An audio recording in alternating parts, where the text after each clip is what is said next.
Moja ya kitu ambacho wanawake wengi wanajiuliza ni pale inapotokea mimba yake imeharibika na ameshapata huduma na anatamani kupata ujauzito mwingine. Wengi huwa wanajiuliza ni muda gani mzuri wa kusubiria ili aweze kufanya maamuzi ya kubeba ujauzito mwingine. Mimba baada ya kuharibika, kuna mambo takriban matatu ambayo mwili unapitia au huyu mwanamke anapitia, ambayo haya kimsingi ndiyo yanayodetermine huyu mwanamke ataruhusiwa kubeba ujauzito baada ya muda gani tangu ile mimba kuharibika. Hapa simzungumzie yule ambaye ana recurring miscarriage, ana disturi, yani kwamba nyuma yake zimeharibika mimba 3 na kuendelea. Namzungumzia yule ambaye labda ndo mara yake ya kwanza ameharibikiwa mimba na pengine ameshajua chanzo cha hiyo mimba kuharibika.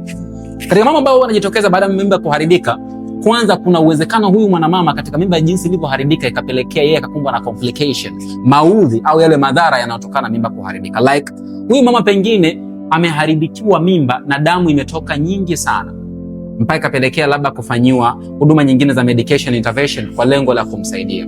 Pengine huyu mama labda alipata ile tunaita incomplete, mimba ikaharibika, masalia yakabaki kule, akafanyiwa labda DNC, akafanyiwa ile manual vacuum aspiration, MVA, au akasafishwa kwa lugha nyepesi tunasema. Huyu mwanamama, haya yote yana determine kwamba ni kipindi gani anahitaji kubeba ujauzito kwa mara nyingine. Lakini kingine ambacho kinajitokeza ni kwamba huyu mama baada ya kujikuta mimba imeharibika, huenda pengine hii mimba aliitafuta kwa muda mrefu sana.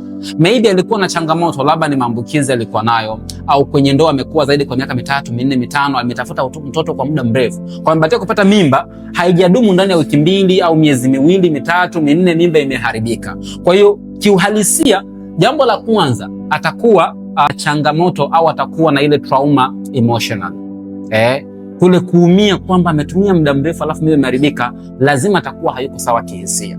Lakini jambo la pili, mwili wake unahitaji kupona kutokana na zile procedure alizofanywa, la aidha kusafishwa au huduma alizopewa.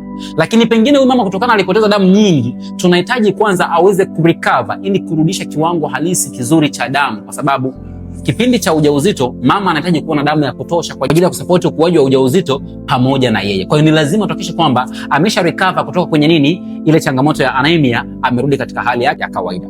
Lakini jambo la pili ambalo ni la kuzingatia ni nini sababu ilikuwa ya mimba kuharibika.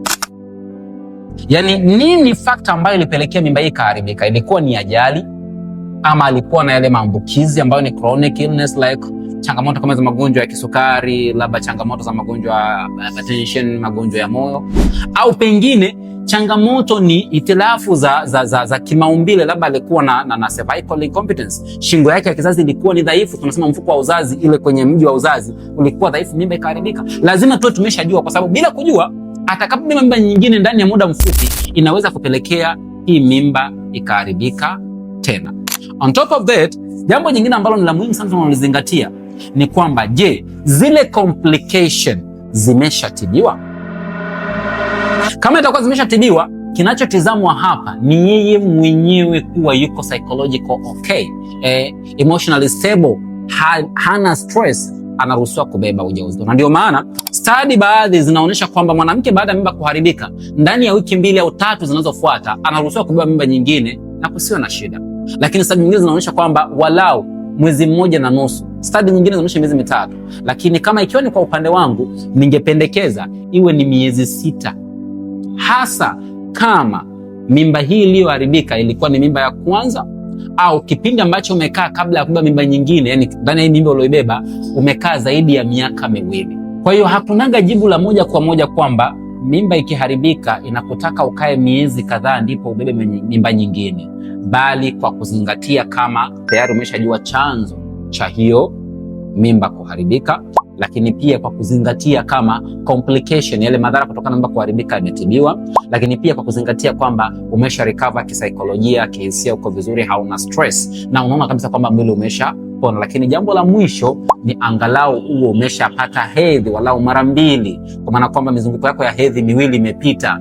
Hapo itakuwa rahisi kujua kwamba damu unayoipata ni ya kawaida au la. Ningependa kufahamu kwa upande wako, kama uliwahi kuharibikiwa mimba, ulichukua muda gani tena kuweza kubeba ujauzito mwingine? Au daktari wako alikwambia ukae muda gani ndipo uweze kubeba ujauzito mwingine?